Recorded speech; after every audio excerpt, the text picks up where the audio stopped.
Okay, I'm here again with my mentor on week 7. Uh, this was mixed numerals to improper fractions and vice versa.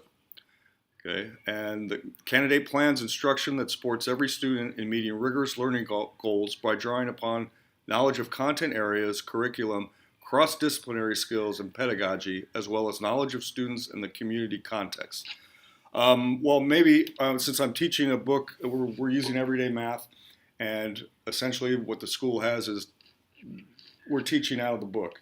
So a lot of times in using anything cross-disciplinary, it might be a bit of a challenge. Um, but drawing upon previous knowledge, yeah, we do. We do all the time when you're teaching math. We're just building upon things. Right. So I felt that this lesson again went pretty good. It was one of the better ones. Kids, again, I focus on trying not only giving feedback, uh, uh, using assessment, formative assessment constantly, and building the kids up. Like even if they get an answer wrong, you either you go to somebody else, like, hey, he's close. Can can you help him with that? Can we get a little bit closer to the answer, the answer I'm looking for?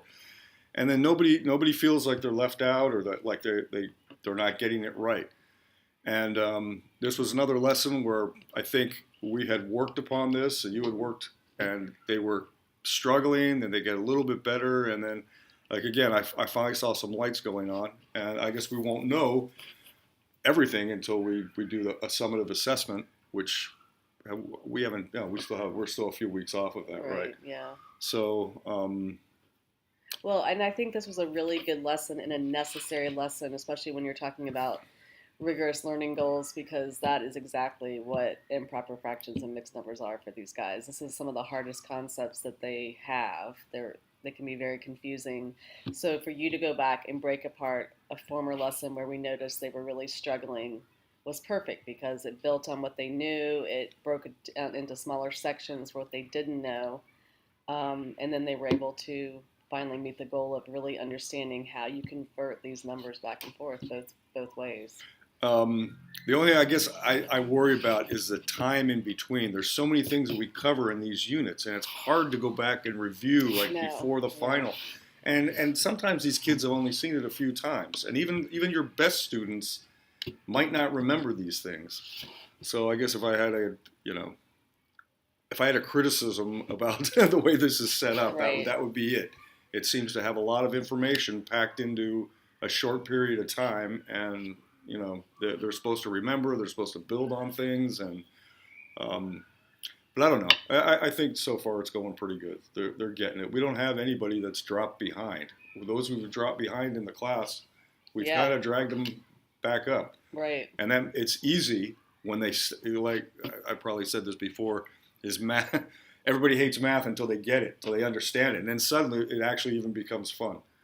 So I guess as long as we continue to make lessons somewhat challenging as well as fun, um, we the instructor in this had mentioned in one of his feedbacks that he goes that your school doesn't seem to use a lot of technology, and but we do. We use technology for them to play math games and Yeah. things like that.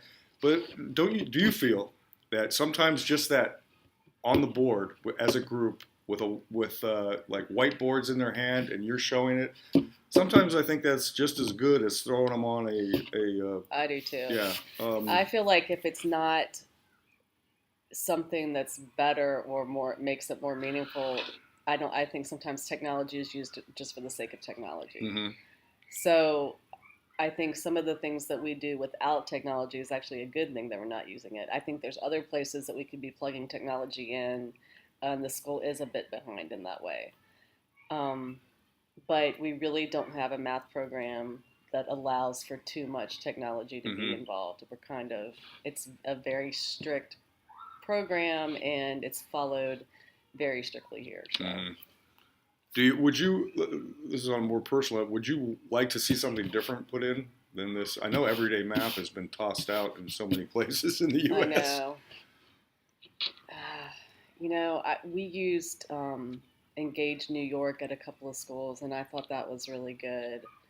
Um, I feel like I've never seen one program that seems to cover it all. It seems like the schools that do it best are the ones that use 2 or 3 resources, and Mm, they kind of build their units as a school and pull from lots of different places. Because honestly, I just haven't seen that one text or hmm that seems to do it all.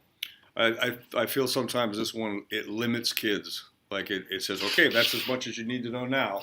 We're going to show you more later. Yes, And that's. when some of the kids want to stretch themselves, it doesn't really allow for that. I think that's a huge problem, and especially in an international school where the kids, for the most part, are either on level or above. You don't have a lot of the below, and so we need extensions, extend, extend, extend, in my Hmm opinion. And there's nothing in this book that extends really anything. Yeah. Okay. Well, thank you again, and we'll see you next week. All right. Great.